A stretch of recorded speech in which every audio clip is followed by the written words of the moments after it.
নারীদের সম্পর্কে একটা গুরুত্বপূর্ণ তথ্য কি জানেন? যে আপনি তাকে যা বলবেন সে আস্তে আস্তে তাই হতে থাকবে। কি বিশ্বাস হচ্ছে না?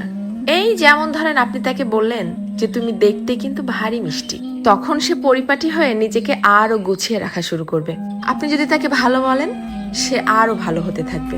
আপনি যদি বলেন যে তোমার মনের মধ্যে অনেক মায়া, ভালোর জন্য তুমি নিমেষেই যে কোনো কিছু কুরবানি দিতে পারো, তখনও সে সেটা রপ্ত করতে শুরু করবে।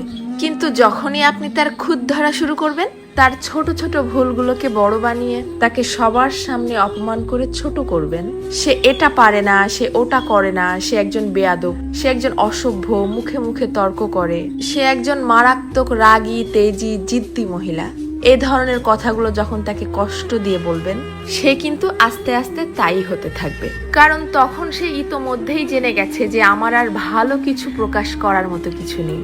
সবার সামনে যেহেতু আমি খারাপ হয়েই গেছি, তো আরো খারাপ হয়ে যাই, তখন আর সে কোনোভাবেই কারোর সামনে নিজেকে সঠিক প্রমাণ করার প্রয়োজনীয়তা অনুভব করবে না। সে ধরেই নিবে যে কেউ আমাকে ভালো বললে ভালো, আর না বললে আরো ভালো। কে বুঝলো বা বুঝলো না এটা নিয়ে আর মাথায় ঘামাবে না। এটুকু তার ঠিকই বোধগম্য হয়ে যাবে যে আমি সবাইকে সম্মান দেখিয়ে লাইনের পেছনেই দাঁড়াই অথবা সামনে, সব অবস্থাতেই আমি খারাপ।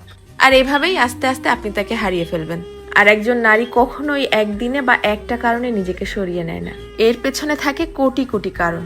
এর জন্যই কথাই আছে না যে কথাতেই জয় আবার কথাতেই ক্ষয়। কারো ভুল ধরিয়ে দিতে হয় একান্তে, সবার গোপনে, আর কারো প্রশংসা করতে হয় তাকে সামনে রেখেই সবার সামনে। কারো